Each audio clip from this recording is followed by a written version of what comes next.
नमस्कार। I hope आप सभी बहुत अच्छे होंगे और आपकी तैयारी भी बहुत शानदार चल रही होगी।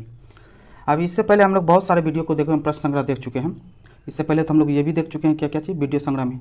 हम इससे पहले बहुत सारे प्रश्नोत्तर संग्रह देखे थे। उसमें क्या देखे थे, 2005 से लेकर के 2018 तक का वीडियो संग्रह हम लोग देख चुके हैं, जो प्रीवियस ईयर में क्वेश्चन पूछे जा चुके हैं। ठीक है, एक दूसरा वीडियो देखे हैं। ठीक है, क्राउन से हम लिए हुए थे, जो 2022 में जितने भी एग्जाम्स हुए ना, उनका हम लोग प्रश्नोत्तर संग्रह भी देख चुके हैं कि क्या क्या पूछा जा चुका है। आज हम लोग सेट को लेकर के आए हैं। ठीक है, सेट में आपको ही पता है कि लगभग 75 क्वेश्चन पूछे जाते हैं। लगभग 75 क्वेश्चन, 50 क्वेश्चन तो समान अध्ययन के रहेंगे। ठीक है, और लगभग 25 क्वेश्चन समान विज्ञान के क्वेश्चन होंगे। लगभग ये कितने हो जाते हैं, 75 नंबर। आपके टोटल होंगे एग्जाम कितने, 150 नंबर का। तो 75 नंबर लेकिन 50% वेटेज है यहाँ पे, समान अध्ययन और समान विज्ञान को मिला करके। तो कोशिश कीजिए आज 75 क्वेश्चन में से कम आप 60 प्लस का स्कोर हमेशा कर सको, और बनाइए वही जो आपको बहुत अच्छे से, जिसका आंसर पता हो। ठीक है, जिस पर आपको कॉन्फिडेंस हो, क्योंकि आपको ही पता है कि यदि एक गलत करते तो नेगेटिव मार्किंग है, और नेगेटिव मार्किंग कहीं ना कहीं आपको पीछे की ओर धकेलेगा। तो ठीक है, चलिए बिना बात की देरी किए हुए इस प्रश्नोत्तर प्रैक्टिस सेट को देखते हैं। और कोशिश कीजिएगा उन्हीं क्वेश्चंस को बनाने का जो आपको आता है, और जो क्वेश्चंस आते हैं कोशिश कीजिएगा कि आप कमेंट बॉक्स में आंसर देते चलें। ठीक है, आई होप ये प्रश्नोत्तर संग्रह आपके एग्जाम पॉइंट ऑफ व्यू से काफ़ी लाभदायक सिद्ध हो। ठीक है, चलिए, निम्नलिखित में से कौन सा भारत के ऋण नियंत्रण का एक प्रकार नहीं है। पहला है ऋण का राशन, दूसरा है सीधी कार्रवाई, तीसरा है खुले बाजार के कार्यकलाप, तीसरा है परिवर्तनीय लागत आरक्षित निधि अनुपात। तो कौन सा होगा इसमें, तो ऑप्शन डी, परिवर्तन लागत आरक्षित निधि अनुपात होगा। ठीक है, निम्नलिखित सेकंड क्वेश्चन, निम्नलिखित में से कौन सा सूक्ष्म आर्थिक चर का एक उदाहरण है। सूक्ष्म आर्थिक चर का उदाहरण कौन सा है, इसमें से कौन सा है, उपभोक्ता संतुलन।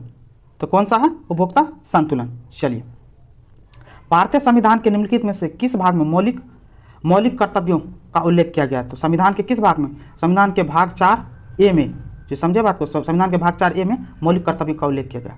भारत में राज्य का राज्यपाल बनने के लिए न्यूनतम आयु कितनी वर्ष है। तो राज्य का राज्यपाल बनने के लिए कितनी उम्र चाहिए, 35 वर्ष। राज्यपाल भी, राष्ट्रपति भी, उपराष्ट्रपति भी, इन सभी का कितना, 35 वर्ष होता है।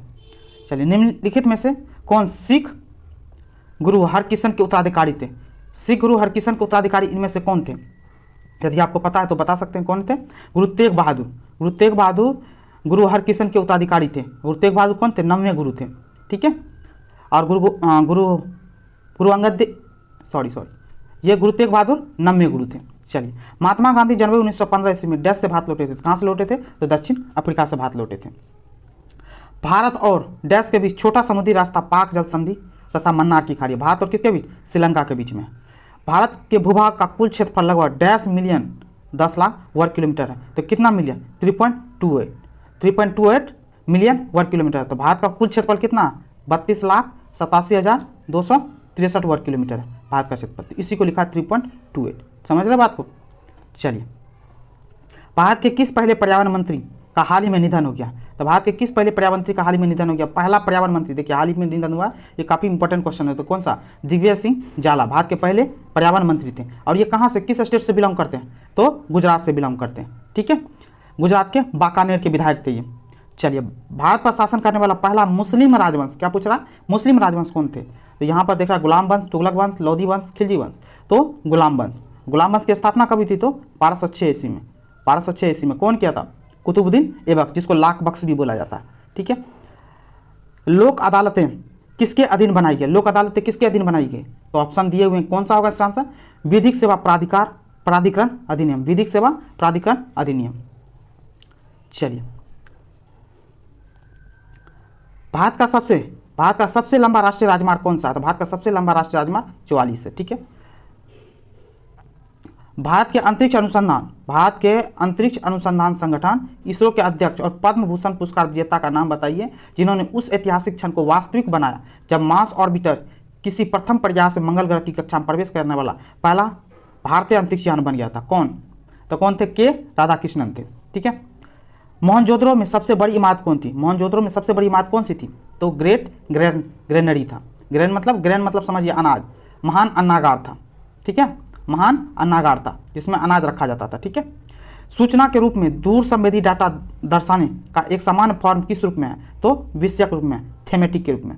ठीक है, भाखड़ा नांगल परियोजना, यहाँ पे कौन सा, भाखड़ा नांगल परियोजना कौन सी नदी पे है, तो भाखड़ा नांगल परियोजना सतलज नदी पे है। ठीक है, लावनी लोक नृत्य भारत के किस राज्य से संबंधित है, लावनी महाराष्ट्र से संबंधित है। आरबीआई ने बैंक के एमडी और सीईओ के कार्यकाल को कितने वर्ष तक सीमित करने की घोषणा की है? तो आरबीआई ने बैंक के एमडी और सीईओ का कार्यकाल कितने वर्ष तक सीमित रखने की घोषणा की है? तो 15 वर्ष। आज़ाद बचपन की ओर नामक पुस्तक किस लेखक द्वारा लिखी गई है? आज़ाद बचपन, किताब का नाम याद रखिएगा, बहुत फेमस है, कैलाश सत्यार्थी। कैलाश सत्यार्थी को क्या मिला हुआ है? नोबेल पुरस्कार मिला हुआ है। केरल के मुख्यमंत्री पद की शपथ लेने के साथ ही निम्न में से कौन लगातार दूसरी बार राज्य के मुख्यमंत्री बने? केरल का दूसरी बार लगातार मुख्यमंत्री कौन बना? पिनरई विजयन बने। ठीक है। दुर्लभ धातु वेनेडियम कौन सा है धातु? वेनेडियम किस भारतीय राज्य में पाया गया? तो किसमें? अरुणाचल प्रदेश में। हाल फिलहाल इसी साल चर्चा में था ये। ठीक है। बिहार में महिलाओं द्वारा अपना बैंक, क्या है? अपना बैंक का संचालन कहाँ किया जा रहा है? तो कहाँ किया जा रहा है ये? तो मुजफ्फरपुर में किया जा रहा है। ठीक है। चलिए, साराभाई मानद पुरस्कार, साराभाई मानद पुरस्कार 2021 बिहार के किस हस्ती को दिया गया? तो किस हस्ती को दिया गया? आनंद कुमार, सुपर 30 के संचालक हैं ये। भारत के सर्वोच्च न्यायालय ये किस वर्ष ने न्यायाधीशों की नियुक्ति के लिए कॉलेजियम व्यवस्था, सर्वोच्च न्यायालय ने किस वर्ष न्यायाधीशों की नियुक्ति के लिए कॉलेजियम व्यवस्था को अपनाया था? किस वर्ष अपनाया था? यदि याद है तो बताइए। तो 1993 में। ठीक है। भारत के कितने उच्च न्यायालयों की आधिकारिता में से एक से अधिक राज्य, मतलब कौन ऐसा भारत में न्यायालय है जिसमें एक से अधिक राज्य में वो अपने न्यायालय को सर्विस देता है? कौन सा? इसमें बोला जा रहा है संघ राज्य क्षेत्र शामिल नहीं छोड़ करके, तो 3 राज्य हैं। समझ के बात को। एक कौन सा है? देखिए कौन कौन सा। एक है गुवाहाटी है, समझ के बात को। दूसरा एक गुवाहाटी, दूसरा बॉम्बे, मुंबई हाईकोर्ट, मुंबई। और तीसरा कौन सा है? तीसरा कौन सा? चंडीगढ़, मतलब पंजाब और हरियाणा का। समझ गए बात को। पंजाब का भी दिखता है और हरियाणा का भी दिखता है। ये तीनों हैं जो क्या है? उच्च न्यायालय, जो एक हाईकोर्ट है लेकिन एक या एक से अधिक राज्य के लिए न्यायालय का काम करता है। ठीक है। योजना आयोग का अंत किस प्रधानमंत्री ने किया? योजना आयोग का अंत नरेंद्र मोदी ने किया। ठीक है। केंद्र और राज्य की व्यवस्थापिकाओं के लिए मतदान की न्यूनतम उम्र सीमा 21 वर्ष से घटाकर 18 वर्ष की गई। कब किया गया? तो कब किया गया ये चीज़ का पता है आपको? तो आंसर दीजिए। 61वां संविधान संशोधन 1989। कब? ये राजीव गांधी के टाइम में। ठीक है। संविधान के प्रावधानों के अंतर्गत पंचायत चुनाव कराने का निर्णय किया जाता है। पंचायत चुनाव कराने का अधिकार किसके पास है? तो पंचायत चुनाव राज्य सरकार के द्वारा। ठीक है। भारत ने किस देश के साथ ब्रह्मोस मिसाइल समेत अन्य रक्षा उपकरणों की आपूर्ति हेतु समझौता किया? तो भारत ने किसके साथ किया? तो ये किया किसके साथ? तो फिलीपींस के साथ। आप हाल फिलहाल जानते भी होंगे, काफ़ी चर्चा में भी रहा था ये। बिहार खेल विश्वविद्यालय विधेयक 2021 के पास होने के उपरांत बिहार देश का ऐसा कितनावां राज्य बन गया है जहाँ खेल विश्वविद्यालय स्थापित किया जा रहा है? खेल विश्वविद्यालय। तो कौन सा राज्य हो गया ये? तो 6ठा राज्य हो गया बिहार। इससे पहले कौन कौन सा राज्य कर चुका है बिहार से पहले? तो बिहार से पहले कर चुका है कौन? गुजरात कर चुका है। कौन कर चुका है? गुजरात को। उसके बाद पंजाब भी कर चुका है। पंजाब के बाद आसाम भी कर चुका है। पंजाब, आसाम, और उसके बाद तमिलनाडु। ठीक है। और तमिलनाडु के अलावा राजस्थान। ठीक है। ये 5 राज्य कर चुके हैं। 6ठा कौन सा हो गया? बिहार हो गया। पुस्तक मगधनामा, पुस्तक का नाम क्या है? मगधनामा के लेखक कौन है? तो मगधनामा के लेखक हैं कुमार निर्मलेंदु। ठीक है। कुमार निर्मलेंदु। मगध के बारे में ये लिखा गया। बिहार में कौन सी फाइबर फसल उगाई जाती है? बिहार में फाइबर की फसल कौन सी उगाई जाती है? तो मेस्ता। और मेस्ता किस टाइप का पौधा? तो ये औषधि का पौधा, समझे? औषधि से जुड़ा हुआ पौधा। इस चीज़ को याद रखिएगा। बिहार राज्य लघु उद्योग विकास निगम लिमिटेड कहाँ है? तो बिहार राज्य लघु विकास निगम लिमिटेड कहाँ है? तो पटना में। बिहार के किस जिले में राज्य का पहला पोर्टेबल आंगनबाड़ी केंद्र खोला गया? पोर्टेबल मतलब एक जगह से दूसरी जगह वो आंगनबाड़ी केंद्र जा सके। समझे बात? वो कहाँ है? मुजफ्फरपुर में। चलिए आगे का कौन सा है? हाल ही में बिहार कृषि विश्वविद्यालय ने सबोर हीरा नामक एक नई फसल प्रजाति को मंजूरी दी है। यह फसल किस प्रजाति की है? तो यह फसल कौन सी फसल है? तो धान की नई प्रजाति खोजी गई है। उसका नाम क्या है? सबोर हीरा। और सबोर कहाँ पे है विश्वविद्यालय? ये भागलपुर में। ये बात याद रखिएगा। बिहार के निम्न जिलों में से किस जिले में पिडमॉन्ट स्वयं मिट्टी पाई जाती है? तो कौन से जिला में पाई जाती है पिडमॉन्ट स्वयं? बताइए किस में? तो पश्चिम चंपारण में। बिहार में प्रवाहित किस नदी को नेपाल की पवित्र नदी माना जाता है? तो बिहार में बहती है वो नदी और नेपाल में उस नदी को पवित्र माना जाता है। बोले तो नेपाल से बह करके बिहार में आती है। तो कौन सी नदी है? तो आप इसको पता हो तो बागमती नदी बोला जाता है। बिहार के किस जिले में अनुसूचित जातियों की संख्या का प्रतिशत सबसे कम है? अनुसूचित जातियों का प्रतिशत सबसे कम कहाँ पे है? तो किशनगंज में। जलवायु परिवर्तन को लेकर हाल ही में एक्शन प्लान तैयार करने वाला बिहार देश का कौन सा राज्य बना है? जलवायु परिवर्तन को लेकर के। तो बिहार कौन सा बना है? दूसरा राज्य बना है जलवायु परिवर्तन को लेकर के एक्शन प्लान तैयार किया। पहला कौन सा है? तो पहला कौन सा है? उत्तराखंड है। चलिए 15 नवंबर 2000 को बिहार विभाजन के उपरांत बिहार में जिलों की संख्या कितनी थी? तो जब विभाजन हुआ था तो बिहार में 37 जिले रेस्ट रह गए थे, लेकिन अभी प्रेजेंट में 38 जिले हैं। तो 38वां जिला कौन सा है? तो 38वां जिला आपको पता हो तो कौन सा है, तो अरवल है। कौन सा है, अरवल, ठीक है। लेकिन जब बिहार से झारखंड अलग हुआ तो उसमें 37 जिला था बिहार में। चलिए, हाल ही में बिहार के किन 2 जिलों को भारत सरकार ने पोटास खनन के लिए मंजूरी दी है? पोटास खनन के लिए किन 2 जिलों को भारत सरकार ने दिया है? तो कौन सा, गया और औरंगाबाद को, ठीक है। भारत की पहली अंडर सी सुरंग किस शहर में बनाई जा रही है? तो किस शहर में बनाई जा रही है? तो मुंबई में बनाई जा रही है। और ये कितनी मीटर लंबी है? तो 2.07 किलोमीटर। समझ गए बात को? चलिए, विश्व जल दिवस कब मनाया जाता है? तो विश्व जल दिवस कब मनाया जाता है? तो 22 मार्च को जब बनाया जाता है। एक दिवस तो आपको कंफर्म पूछेगा ही पूछेगा एग्जाम में, तो दिवस को बहुत अच्छे से याद कर लीजिएगा। प्रसिद्ध नाटक नील दर्पण का अंग्रेजी में अनुवाद किसने किया था? तो नील दर्पण में का अंग्रेजी में अनुवाद किसने किया था? तो किसने किया था? मधुसूदन दत्ता ने। किसने किया? मधुसूदन दत्ता ने। और नील दर्पण को किसने लिखा? तो दीनबंधु मित्र ने लिखा है।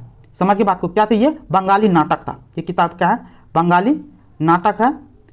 समझ गए बात को? चलिए,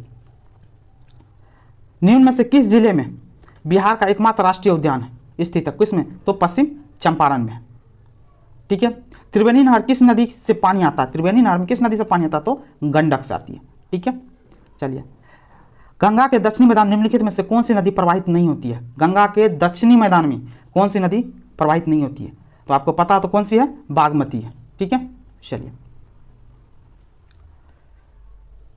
चलिए, कोसी नदी बिहार के किस स्थान में प्रवेश करती है? कोसी नदी बिहार के किस स्थान में प्रवेश करती है? तो यदि पता हो तो बताइए। भीमनगर। भीमनगर कहाँ है? ये सुपौल जिला में। समझ गए बात को? सुपौल के इलाका भीमनगर से कोसी नदी बिहार में प्रवेश करती है। बिहार राज्य निर्यात निगम लिमिटेड की स्थापना बिहार में कहाँ हुई थी? तो कहाँ हुई थी? तो पटना में हुई थी। भारत नेपाल मैत्री ट्रेन का सफल ट्रायल बिहार के किस जिले में से की गई? तो किस जिले से की गई है? तो आपको पता हो तो कहाँ से की गई है? समस्तीपुर से। भारत नेपाल मैत्री ट्रेन का बिहार के किस जिले से? समस्तीपुर से। चलिए, अब समान विज्ञान एवं गणित है तो हम लोग गणित तो नहीं करेंगे, लेकिन समान विज्ञान के क्वेश्चन को हम लोग देखते हैं। क्या डैश में उच्चतर वर्ग होने के कारण कुलों के समूह होते हैं जिनके कुछ लक्षण एक समान होते हैं? तो कौन सा होता है? गण, ऑर्डर, ठीक है। 2 विभिन्न माप वाले युग्मकों के संकलन से शैवाल में होने वाली लैंगिक जनन को क्या कहते हैं? तो क्या बोलते हैं? असमय युग्मिक बोलते हैं। सौर सेल के जिस समूह को एक निश्चित पैटर्न में एक साथ जोड़ दिया था उसे क्या कहते हैं? सौर सेल पैनल बोलते हैं, ठीक है। सीमेंट का रासायनिक संयोजन क्या है? तो सीमेंट का रासायनिक संयोजन क्या है? यदि पता हो तो चूना पत्थर, मिट्टी और जिप्सम मिलाकर के बनाया जाता है रासायनिक। एक मकान में 2 बल्ब लगे हैं, उनमें से एक दूसरे से अधिक प्रकाश देता है, निम्न में से कौन सा कथन सत्य है? तो कौन सा कथन सत्य होगा? कम प्रकाश वाले बल्ब में रेजिस्टेंस अधिक होगा, ठीक है। अतिचालक का लक्षण क्या? अतिचालक का लक्षण क्या होता है? यदि पता है तो क्या होता है? शून्य प्रागम्यता होता है। चलिए, एक रेडियोधर्मी पदार्थ की अर्ध आयु 10 दिन है। इसका अभिप्राय यह है कि क्या कि पदार्थ के 3/4 भाग का विघटन 20 दिनों में हो जाएगा। ये फॉर्मूला पे बेस्ड है, आप लोग एक बार देख लीजिएगा। चलिए,